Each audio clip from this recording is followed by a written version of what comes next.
Hola a todos y bienvenidos a VM Gran Misterio, canal de YouTube de Misterios y Enigmas. Y hoy os traigo una entrevista que, como ya sabéis, hace un tiempo anuncié, estábamos organizándola, y vamos a hablar de multitud de cosas, pero principalmente sobre los misterios de la Cueva de los Tallos. Sobre todo por una persona que ha estado allí, ha recorrido sus galerías o parte de sus galerías y ha podido descubrir muchas cosas, secretos que realmente en internet no son como se cuentan. Tenemos a Rubén Diez del canal de YouTube Lethal Crisis Channel, lo tenéis aquí por si queréis visitar, he puesto el enlace. Y bueno, Rubén, ¿qué tal? ¿Cómo estás, amigo? Pues muy bien, como te venía contando, justo después de prácticamente 7 u 8 meses fuera del país, de nuevo en mi casa desde hace unos días. Debido a esto también se ha demorado tanto esta charlita que lleva pendiente. Para que se hagan la idea, yo estuve en la Cueva de los Tallos en septiembre de 2019. Así que bueno, ya va siendo un tiempo largo que esto se demora.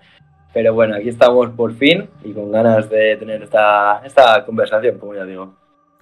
Yo te descubrí en YouTube con uno de los primeros vídeos que yo vi fue Chernóbil, cuando te metiste en las partes más sensibles de Chernóbil y realmente vi un canal de una persona, como muy pocos canales hay, de aventuras, de investigar, de ir al sitio concreto e informarse en el mismo sitio, porque, como yo decía antes, en Internet hay mucha desinformación, hay muchas cosas que se desdibujan con el tiempo y la información se diluye y mucho más en temas así de herméticos. Rubén, sobre la Cueva de los Tallos, ¿ha habido algún tipo de dificultad para acceder allí? Porque es un lugar un poco complejo, ¿verdad?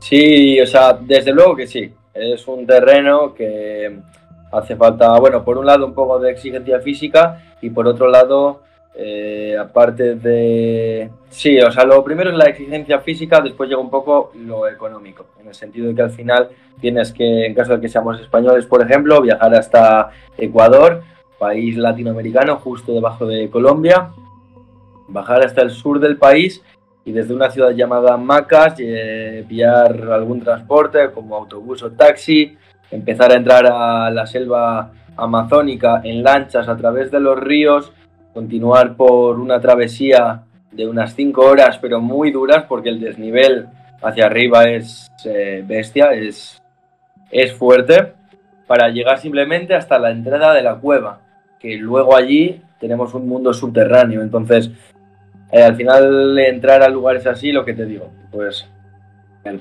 la, la dificultad física más la económica, ¿no? Claro, además, el ejército de Ecuador os acompaña al lugar. ¿Sigue siendo En, como hace unos cuantos años que necesariamente os acompañaba?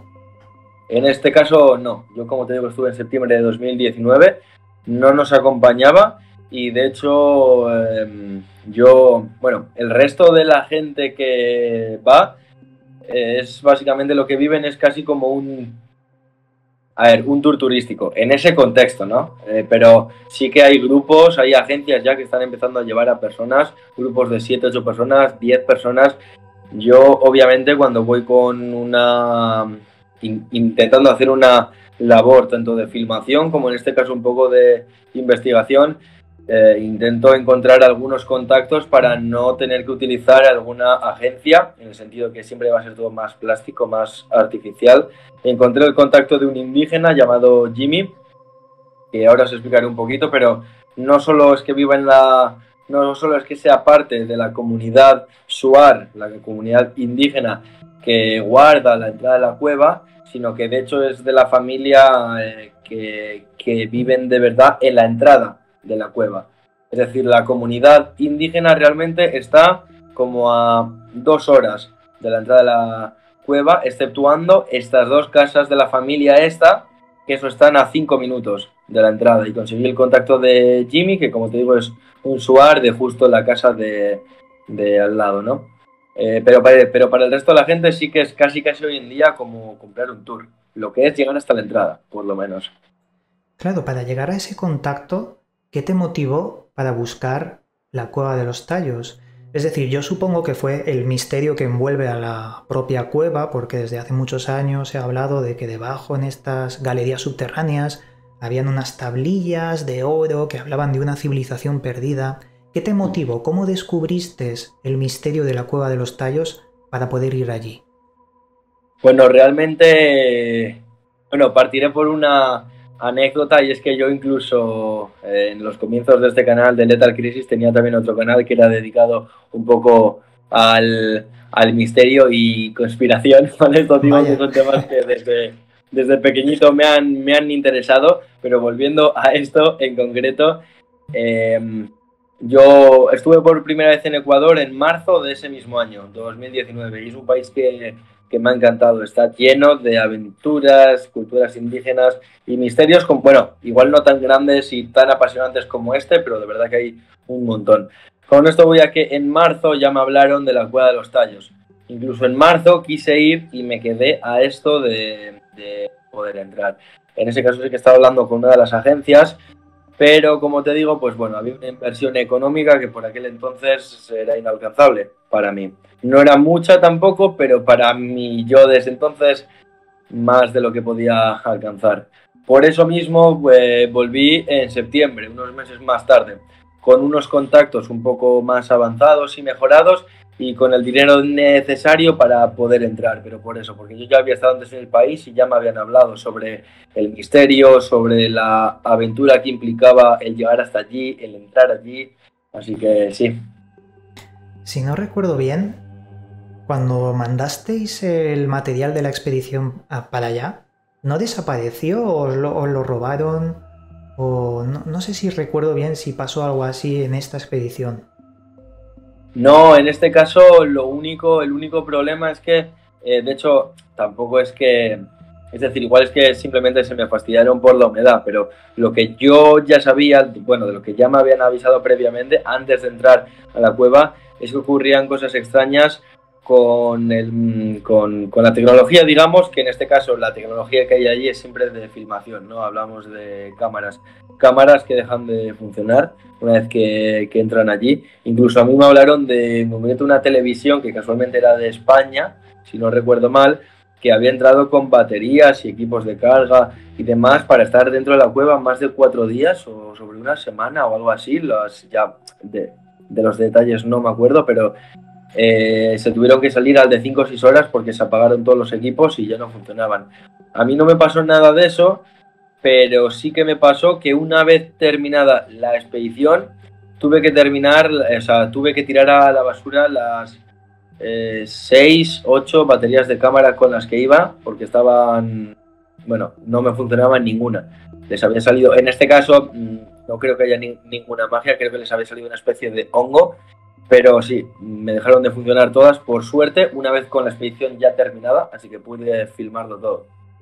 Muy interesante esto que comentas. Yo sí que había escuchado lo del equipo este de televisión que se le fastidiaron las cámaras, los aparatos eléctricos, y a ti te pasó con 6 a 8 baterías, pero tú lo atribuyes a una especie de hongo, ¿no?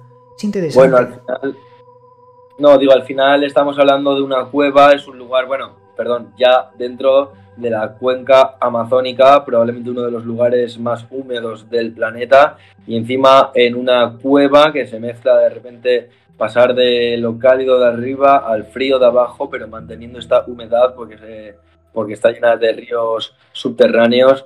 De hecho, yo estuve prácticamente lleno de agua hasta la cintura, teníamos que pasar por túneles enanos donde casi no podíamos avanzar y encima discurrían ríos subterráneos, como digo, bajo nosotros. Estuvimos muy en contacto con el agua. Entonces, por eso digo que en mi caso yo creo que sí, que en mi caso tuvo que ser por la humedad.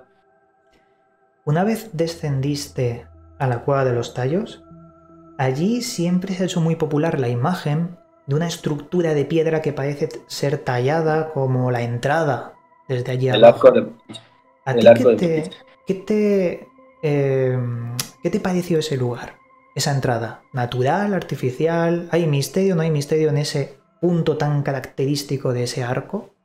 Sí, esa entrada es llamada el arco de Moritz, es el explorador húngaro-argentino, si no me equivoco, que supuestamente encontró este tesoro, bueno, esta biblioteca metálica, ¿no? Estas placas con esta, bueno, todo el misterio, ¿no? De esta información que podría ser antidiluviana antes del diluvio, con estos metales extraños. La persona que lo encontró da nombre a ese arco del que hablas. Y sí, desde luego parece hecho completamente por el hombre o por lo que sea, pero desde luego que natural no parece. Sobre todo porque está este arco formado y por encima, de hecho esto se ve perfectamente en el vídeo, porque en Google todas las fotos que hay de esta expedición de los 70 son tomadas por un, es decir, tú entras, pues son tomadas desde este lado, pero si cruzas el arco y lo miras desde el otro lado, se ve más claro aún, porque se ve un cambio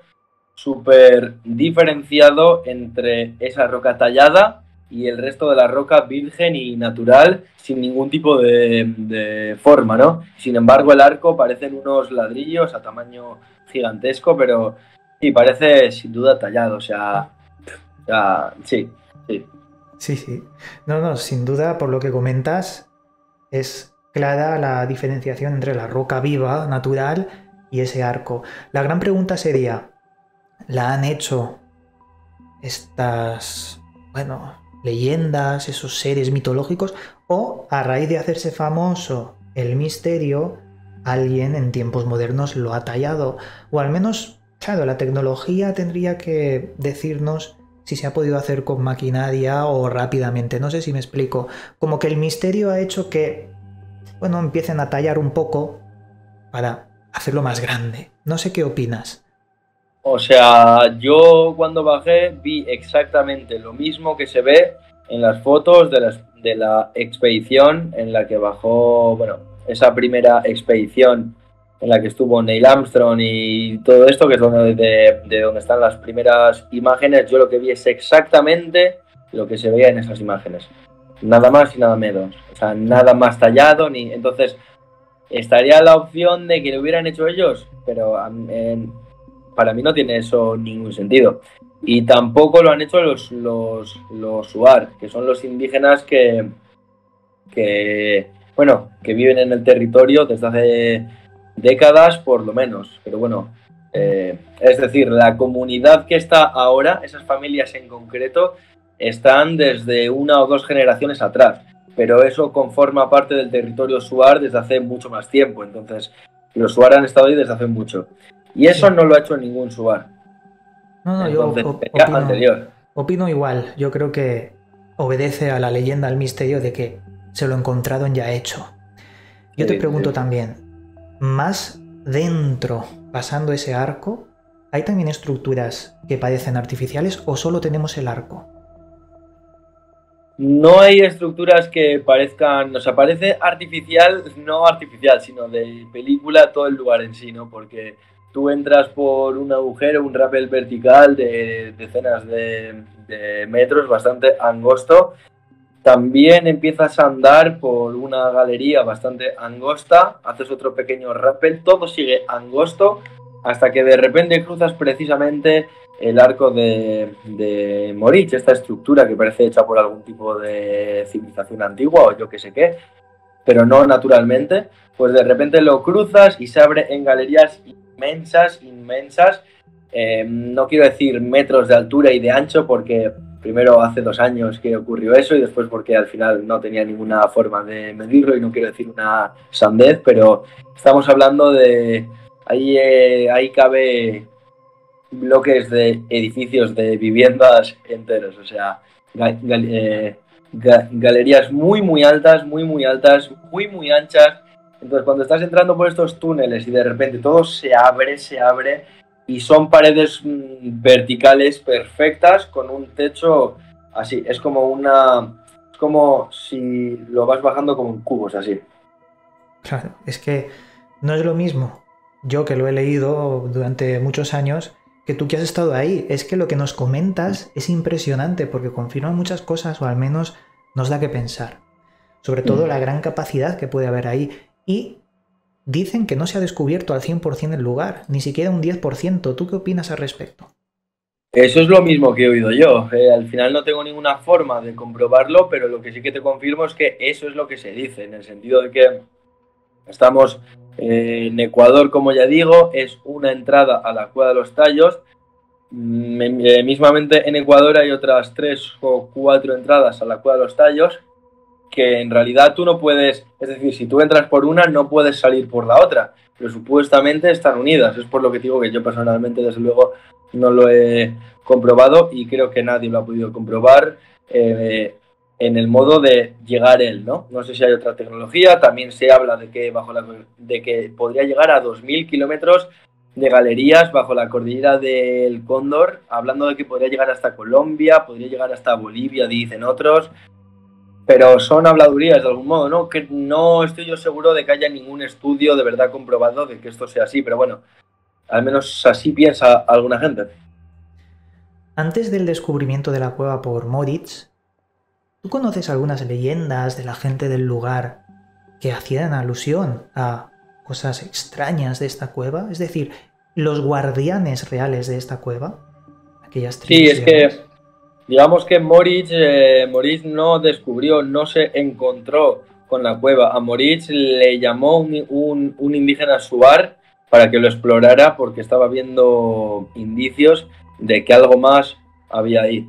La historia de esta cueva es que, como te digo, los Shuar vivían no dentro de la cueva, sino en los alrededores, ¿verdad? Entonces, la cueva de los tallos, ¿no? Los tallos son unas aves, unos pájaros que viven dentro de la cueva y que obviamente para los indígenas servían como alimento. Como decía, para entrar, hoy en día hacemos un rappel de 60-70 metros de altura. Antes estos indígenas con lianas y con ramas podían hacer escaleras que lanzaban y descendían y subían. Y abajo cazaban estas aves. Parece ser que, bueno, obviamente estos indígenas bajaban con antorchas, Entonces, al ser galerías tan grandes, es difícil con una antorcha llegar a descubrir nada, pero de tantas veces bajar, se supone, según me contaron, que sí que habían aparecido diferentes cosas. Una era como una especie, me hablaban como de una especie de calavera, algo con forma de calavera, pero como con joyas incrustadas o algo parecido, algún tipo de vasijas, cosas que los propios Shuar obviamente sabían, podían saber si eran de su propia cultura o no, y tenían claro que no eran de su propia cultura. Entonces, existe un indígena Shuar ya mayor hoy en día, pero que lo último que sé es que sigue vivo. Yo no le he podido conocer, pero si vuelvo a la Cueva de los Tallos para investigar un poco más y hacer otro vídeo, una de las tareas pendientes es dar y hablar con esta persona. Él se llamaba Juan Ramos. Él es el primero que empieza a centrarse en que ahí se están apareciendo cosas que no son de ellos. Y es él, en teoría, según me contaron, quien llama a Moritz para que vaya a la cueva e investigue. Y por eso Moritz es que llega con la labor, es decir, ya centrado desde un principio en buscar algún tipo de tesoro, algún tipo de reliquia, algún tipo de en los interiores de la cueva.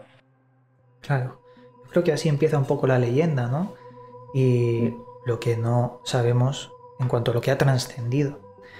Pero más allá de esto, existió una persona que seguro que conoces un poco la historia, el padre Crespi. Este hombre se dice que era alguien que ayudaba a la gente de allí y en compensación la tribu de los Shuar le dio una serie de objetos de la cueva de los Tallos.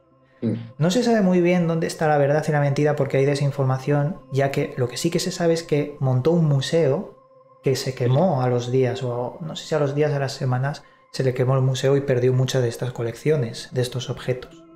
Pero claro, También, ¿qué sabes tú al respecto sobre el padre Crespi?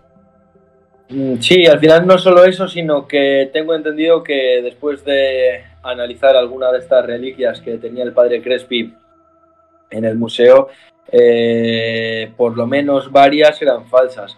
Lo que sí me puedo... yo no tuve mucho trato con la comunidad entera de Coangos, es como se llama la comunidad de Shuar, por lo que te digo, porque yo estaba directamente con la familia que vive en la entrada de la cueva. Ellos pertenecen a la comunidad, pero es, por decirlo así, como un barrio alejado del pueblo, para que me entiendas.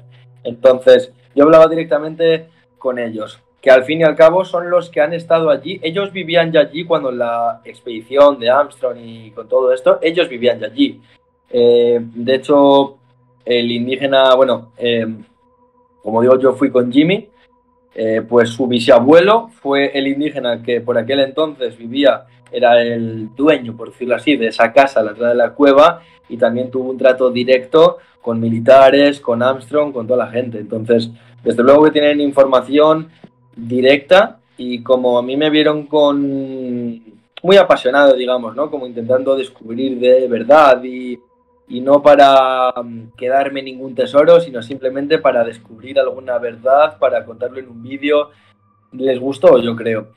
Y me ayudaron mucho, la verdad. Entonces ellos me dijeron que el padre Crespi en efecto tenía contacto con los Shuar y que en verdad sí que les ayudaba y que era una buena persona, pero me negaron que esas reliquias, esos tesoros, esos fueran regalos de los Shuar.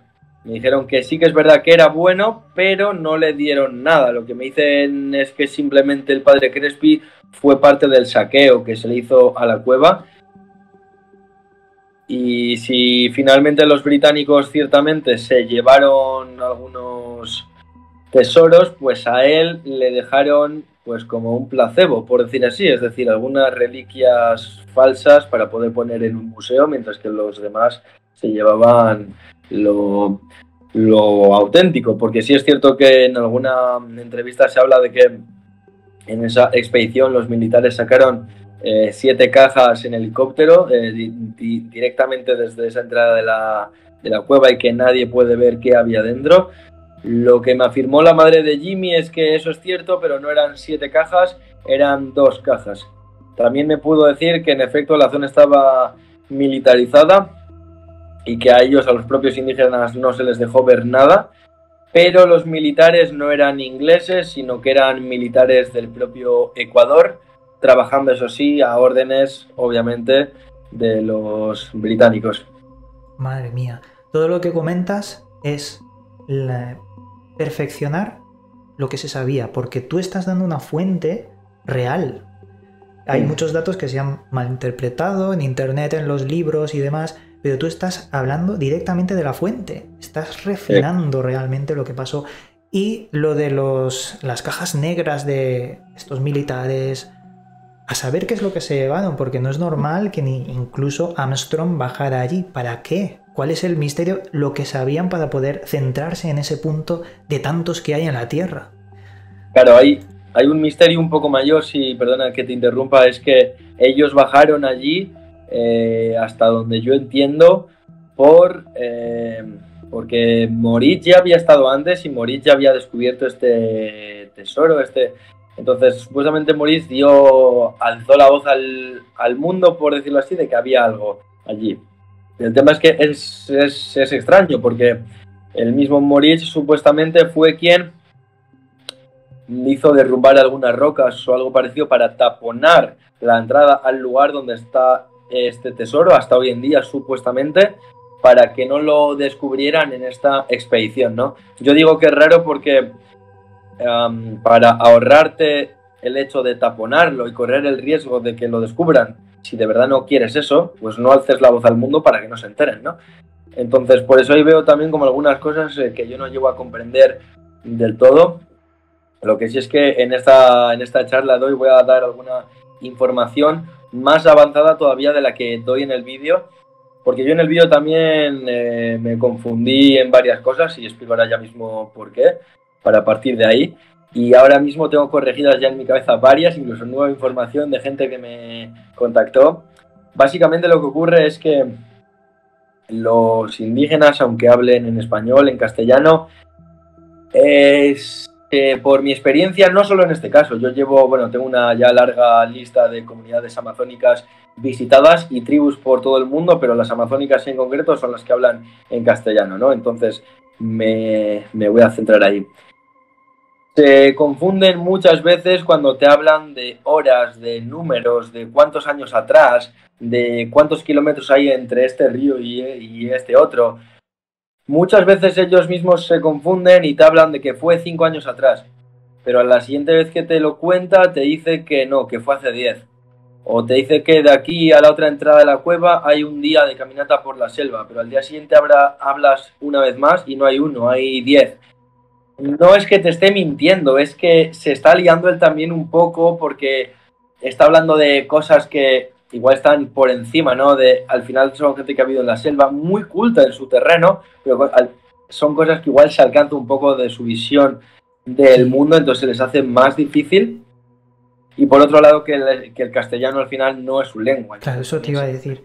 Que quizás adaptar la lengua a los conceptos del castellano, adaptarlo, a lo mejor pierden ahí algún tipo de precisión, porque son conceptos, son lenguajes muy antiguos que abarcan otros aspectos de tiempos, por ejemplo, como mencionabas. Claro, ahí puede haber una pérdida de información por el lenguaje simplemente. Sin duda que sí. Claro, yo recuerdo que en la historia, en el gran misterio de la cueva de los tallos, el señor Moritz, antes de morir, dejó unas coordenadas que tenían que ser investigadas por una entrada que aún no se había publicado en cuanto al misterio de los varios puntos que habían para la cueva de los tallos. Con esto yo te pregunto, ¿se conocen más entradas que la típica, la que tienes que hacer descenso 90 metros hacia abajo? ¿Hay otros lugares por donde acceder? Sí, como digo, solo en Ecuador hay, si no me equivoco, 5 entradas, si no son 4 son 5 entradas diferentes a la Cueva de los Tallos. Una es esta, otra es una un poco más al norte que también es turística, es decir, también llevan a gente, a otra se la conoce como la entrada de la Madriguera porque es justo un río que entra bajo la roca y supuestamente esa entrada misma te lleva también hacia la Cueva de los Tallos. Hay varias entradas. Puede que estemos ante alguno de los puntos más importantes en este punto de la investigación, ¿no?, que se vive hoy en día. Cuando estuve yo allí descubrí algo que creo que nadie o casi nadie conoce, me lo contó Jimmy, como te digo, que es el Suar que vivía y vive en la entrada de la cueva. Todos los turistas que llegan hasta la casa de Jimmy lo hacen pasando antes por el pueblo en general, ¿no?, por la comunidad de Coangos. Pero si tú quieres, o si Jimmy quiere, si la familia de Jimmy quiere, en principio no, porque necesitan el permiso del síndico, del líder que está en la comunidad grande, ¿no? Pero el hecho es que si tú quieres llegar a la casa de Jimmy, puedes llegar por otra parte de la selva sin pasar por el pueblo, ¿no? Leonardo es un hombre que supuestamente era otro amigo de Moritz y Moritz le había dado también unas indicaciones para encontrar el tesoro. Moritz, todos sus últimos años de vida, siendo ya un hombre mayor, estuvo yendo todos los años a la casa de Jimmy. Al principio, de hecho, ni siquiera iba a la casa de Jimmy. El pobre hombre parece que dormía en la selva a la intemperie junto a con una esterilla y con su mochila. Incluso me señalaron el árbol en el que se tumbaba. Y cuando ya llevaba varios años, ya la propia familia le debió de decir que durmiera en la casa, vaya. Esto no sé si fue hace 5 años, hace 10 o 15, porque es una de esas veces que cada vez me decían una fecha, que iba hace 5. Después me dijeron que no, que se murió hace 5, que iba hace 10. Así que bueno, pero hace no tantos años. Y yo mismo exploré ese túnel excavado con pico y pala por Leonardo y después creo que un par de hombres que llevaba, supuestamente con unas indicaciones. Incluso todavía por la roca quedaban una especie de grabados. Eran cuentas de este hombre haciendo cálculos, se veían números y flechas. Parece que este hombre estaba intentando encontrar una entrada que tuviera pinta de taponada por unas rocas. Y en efecto, llegar hasta este lugar está muy cerca de la entrada de la cueva, como se puede ver en mi vídeo. Mi vídeo está dividido, es 1 hora de vídeo dividida en 2 partes. Sí. La primera parte de 30 minutos y otra parte de 30 minutos. En esta segunda parte tenemos que cruzar un precipicio bien profundo donde mi amigo se muere casi porque teníamos que ir agarrados de la cuerda y se patinaron sus pies hacia abajo, se quedó cogido de la cuerda. Vaya, por suerte no pasó nada. Finalmente llegamos a la entrada de este túnel, destaponado ya, pero me habían dicho que estaba taponado, por eso Leonardo se fijó en ese lugar.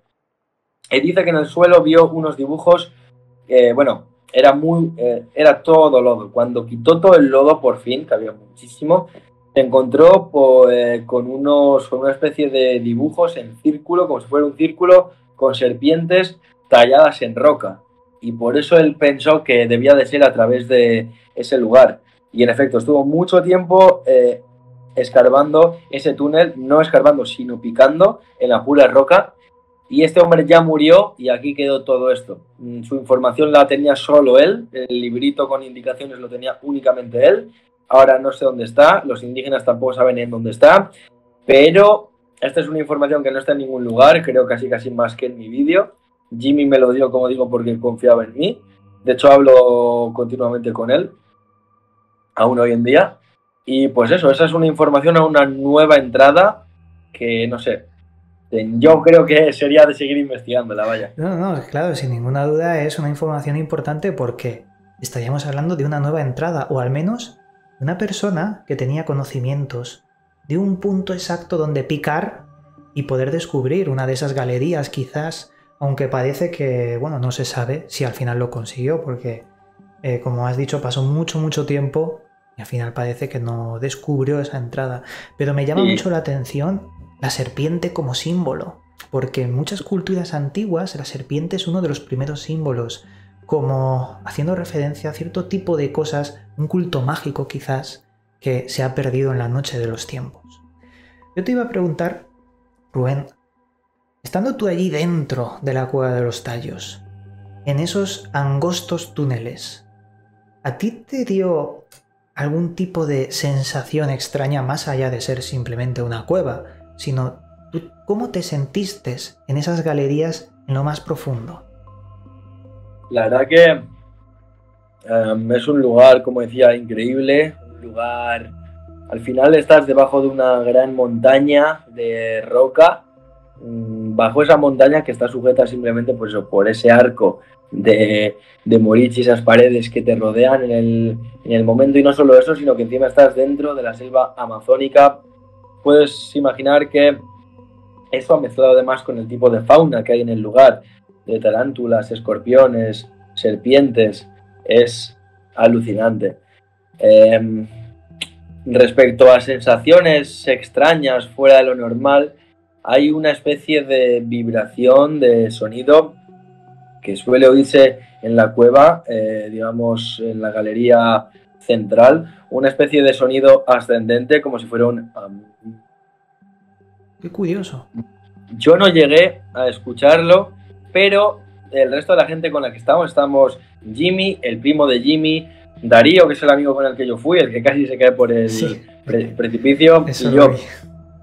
Los tres lo escucharon. Yo ya no me acuerdo qué andaba haciendo, que me dijeron, sí, mira. Y yo me acuerdo que intenté y yo no conseguí. Al final son unos segundos, ¿no? Y no caí en... Entonces yo sí es cierto que no lo viví, pero incluso mi amigo Darío presenció claramente, pues yo pues lo que te digo, no me di cuenta, son segundos para cuando te quieres ver qué es lo que está pasando, ya ha pasado, y dice, no, que acaba de oírse. Y digo, joder, pues yo no lo he oído. No sé, fue solo una vez. Pero me dijeron Jimmy y el primo que esa especie de vibración ascendente es muy común allí y que suele salir de una sala a la que ya no pude acceder porque hace falta un equipo de escalada un poco más avanzado, que la llaman la sala del diablo porque, bueno, o la habitación del diablo o algo así, bueno, porque allí debió de aparecer una huella gigante, como de medio metro. ¿Una huella? ¿A qué te refieres con una huella? Una huella de pie. Ah, ostras, esto no lo sabía yo.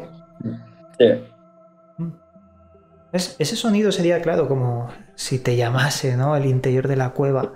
Sería un poco la interpretación que le daríamos. Pero no deja de ser curioso cómo hay diferentes nombres para diferentes partes de las galerías subterráneas, porque todas esas partes tienen una historia que se va sumando como un puzzle por todas aquellas personas que van visitando el lugar. Yo te quiero preguntar directamente lo que mucha gente conoce desde la distancia sobre la cueva. Extraterrestres. Es decir, ¿tú piensas realmente que estas tablillas de oro fueron construidas por, si existen, por extraterrestres? Toda esta historia de los tallos tan directa, ¿qué piensas al respecto? Yo las tablillas o Es decir, algunos me dijeron que eran tablillas, después me dijeron que no eran tablillas, sino que eran escritos en la propia pared de galerías, que en efecto eran de metal, pero que no era una placa, sino que la galería. Después otra persona me negó, me dijo que eso no era cierto, pero lo que sea que fuera, digamos, yo creo que sí que es cierto que eso ha existido. Ya no sé si sigue en la cueva o no, porque obviamente está claro que estos lugares, si por ejemplo ese tesoro ya no está y los locales lo saben, obviamente diciendo que aún está, estás creándote un negocio. Ya no digo aquí, sino en todos los lugares en el mundo, ¿no? Entonces, ya no puedo afirmar que hoy en día esté o solo sea parte de tirar un poco de la cuerda de la gallina de los huevos de oro. No por parte de los SWAT, sino de las agencias turísticas que se están formando en la zona. No tengo ni idea. Pero sé que tampoco ellas saben si está o no, ¿no? Eso es. Si extraterrestres, si no, si a qué... Todo eso yo no lo sé, en el sentido de que ni siquiera las he visto, y aunque las hubiera visto, tampoco podría decir a qué pertenecen, a qué civilización, a qué... Entonces, al final, mi opinión en este caso sería incluso también un poco humo, ¿no? Porque no tengo absolutamente ninguna información al respecto. Pero sí que en torno a esto, en torno a este lugar, hay un misterio muy grande. Y yo siempre digo que me extraña muchísimo que la Cueva de los Tallos se conozca tan poco, porque tanto el lugar como el misterio, como lo que ha ocurrido allí, de estas expediciones de Armstrong, de los británicos, de los tesoros que sacaron, me parecen tan impresionantes que no sé cómo no han salido en películas, en documentales, incluso en Ecuador. Poca gente conoce la cueva, y de la gente que conoce la cueva, poca gente sabe de verdad toda la historia que hay ahí. No es por ser conspiranoico, pero yo siempre decía, sin bromas, que parecía que alguien estuviera taponando esa historia para que no saliera a la luz, ¿no? No tengo ni idea. Vete tú a saber, no lo sabemos, porque sin ninguna duda lo que es un misterio. Si hubo algo raro, de verdad, con esa aparición de los militares, de gobiernos de diferentes países, de esos helicópteros, se lo llevarían. Ya no está. Yo creo que el tesoro, o lo que descubrieron, ya no está. Quizás sí exista algo en alguna galería que aún no se ha visitado ni descubierto. Quizás. Pero claro, son solo especulaciones, ya que no sabemos la verdad. Pero si hubo algo, se lo han llevado. Quiero recalcar un punto que decía antes, y es que supuestamente Moritz, antes de que entrara esta gente, taponó todo, y al final estamos en una cueva que es de roca, y obviamente hay derrumbes también de roca por todas partes. Me refiero, ver una entrada, bueno, tú no verías una entrada, ver una montaña de rocas en un lugar como este no te haría sospechar que oculta algo. Está lleno de montañas de roca, ¿no? Entonces, si realmente hizo una montaña de rocas, es decir, derrumbó una zona, una galería para que no se pudiera entrar, puede ser cierto que no lo hubieran encontrado. Ahí está el tema, que supuestamente esto es lo que ocurrió. Quizás sobre el investigador, explorador Goyen, hay una parte real que, bueno, sería que conoció la Cueva de los Tallos, pero no es la entrada correcta y por lo tanto no tiene tanta importancia como se le ha dado, ¿verdad? Yo pregunté en la comunidad indígena por Goyen y nadie sabía quién era. Incluso Jimmy me afirmaba que Goyen no había estado ahí. Al final Jimmy vive en la entrada de la cueva y dijo: Moritz, sí sé quién es, conozco la historia, pero Goyen, yo no conozco ningún Goyen y estoy casi seguro de que aquí no ha habido nadie que... Entonces yo decía, joder, pues me extraña, ¿no? Pero ¿qué será esto? El típico que se inventa, yo he estado en ese lugar porque era amigo de esta... Al final Moritz ya se había muerto, entonces Moritz no puede decir que no es el amigo ese. Claro, yo me quedé con esa duda de quién es Goyen, ¿por qué no saben de Goyen? Supuestamente Moritz es la única persona que vio el tesoro, y a Goyen en bastantes artículos se le reconoce como el amigo de Moritz, que también, al final los dos eran argentinos. Moritz era argentino mezcla con húngaro, y y Goyen mezcla con español, pero los dos eran argentinos de la misma edad y parece que eran de un mismo círculo, porque nadie niega que fueran conocidos o amigos. Entonces, si solo Moritz vio el tesoro y tal vez algún amigo, como es el caso, ¿por qué vamos a saber el resto que la entrada correcta es la que se usa hoy en día? Las otras entradas son más pequeñitas y no son tan impresionantes, por eso para empezar para el turismo no dan para tanto, no son travesías por la selva y rappels de 60 metros, igual es una que está cerca de un pueblito y que vas andando, pero tal vez es esa a través de la cual Moritz, o sea, son suposiciones, de esto no tengo ninguna información, pero esta es la información nueva que me ha llegado a través de unos últimos mails y que ahí está en el aire. Claro, sin ninguna duda, bueno, hay datos que se escapan simplemente porque el tiempo ya los está borrando. Hace ya mucho tiempo de esto y de la poca información que ha trascendido. Rubén, yo te pregunto, ¿tú sabes si hay alguna expedición en el futuro programada por parte de X, de alguien con dinero, recursos, para descubrir realmente la cueva de los tallos y sus misterios? ¿Se conoce algo o realmente va a seguir siendo anónima?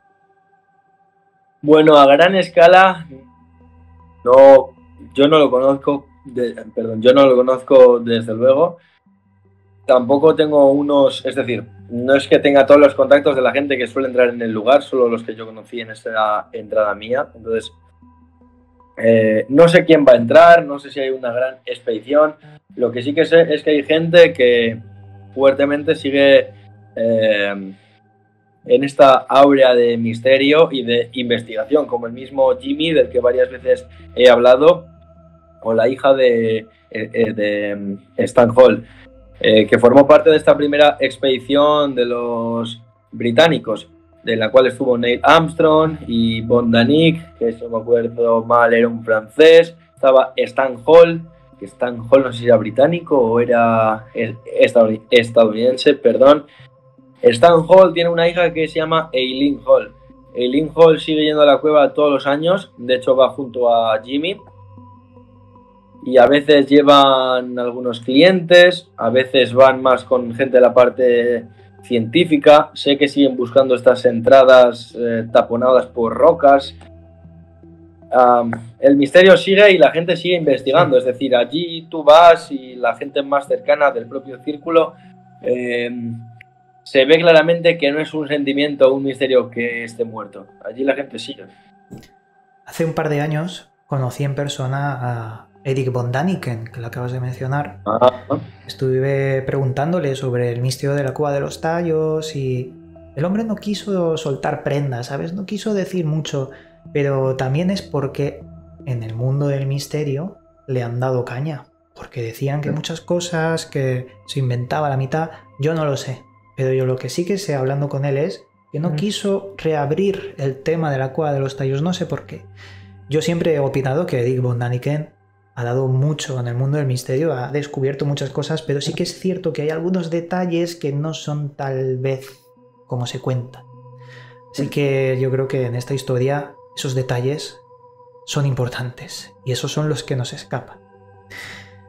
Rubén, te voy a decir, ¿estás dispuesto a volver a la cueva de los tallos?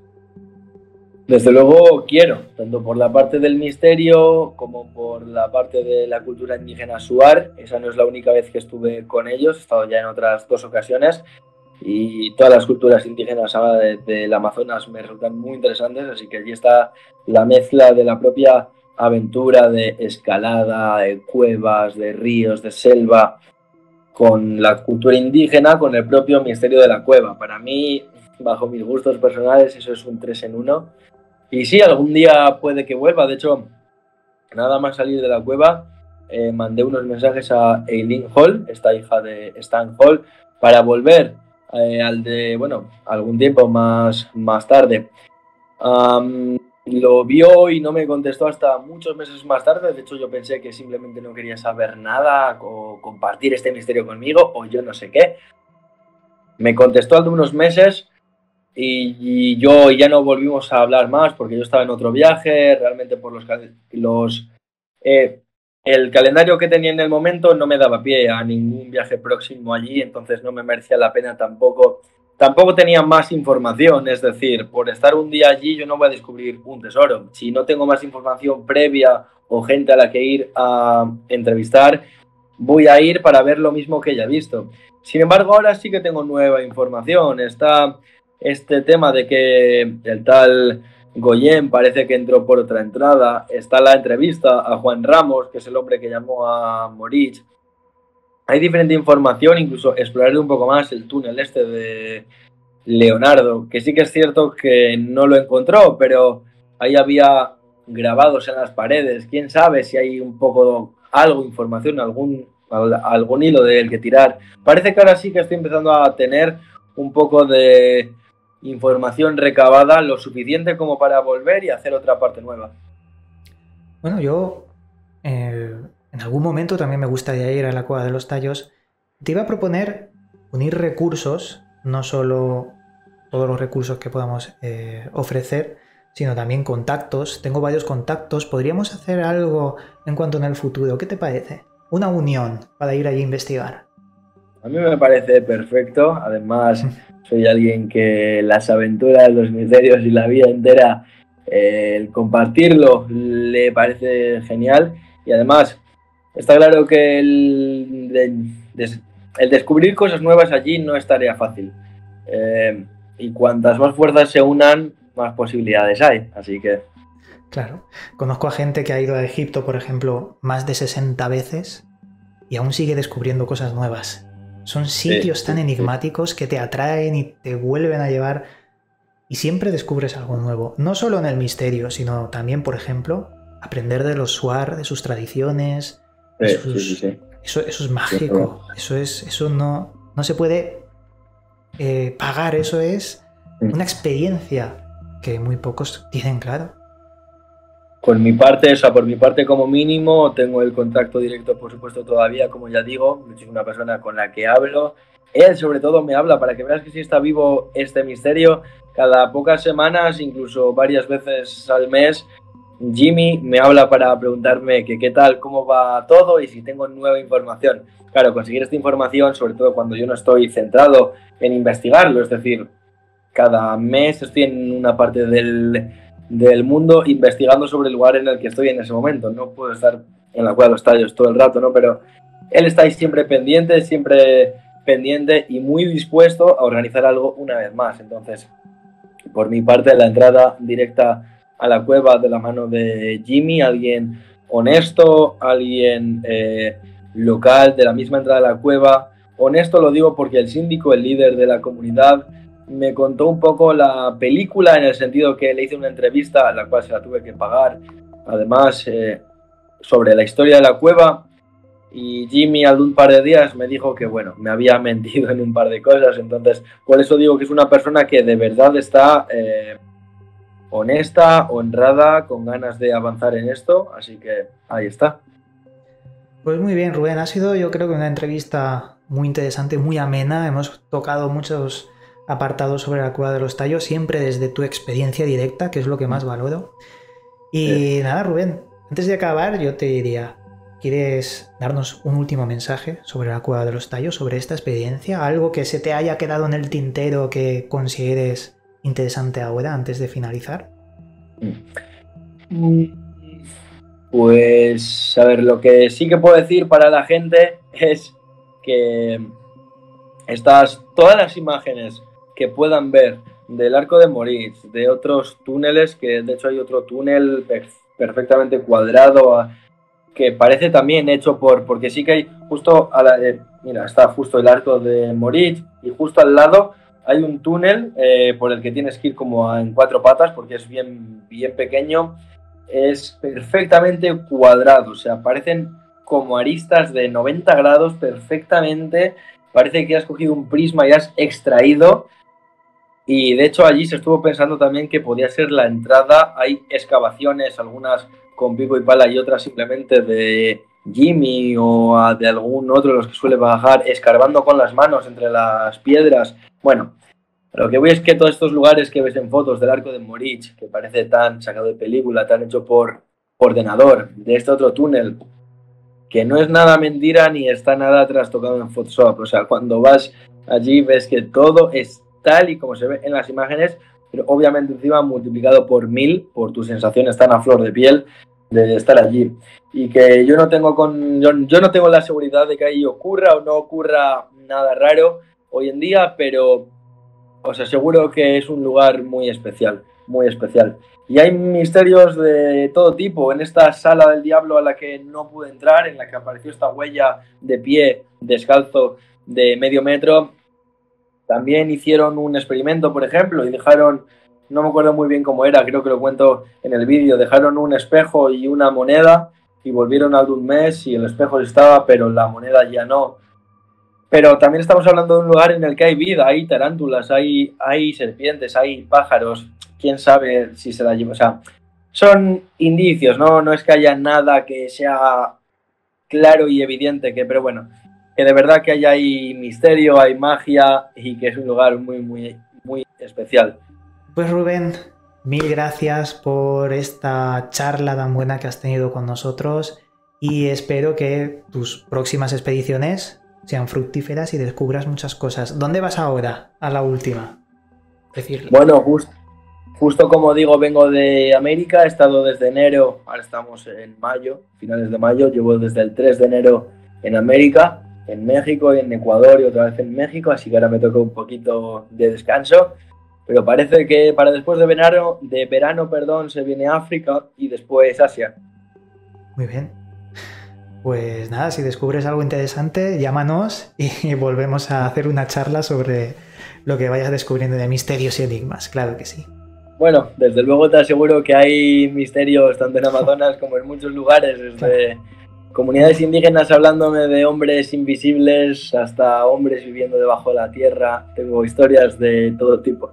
Madre mía, qué final. Ahora la gente se va a quedar con esto último que has dicho y van a querer que nos lo cuentes, pero bueno, ya será en otra ocasión. Claro. Rubén, un abrazo muy grande y nos vemos próximamente. Un abrazo. Hasta pronto. Llegamos al final del programa.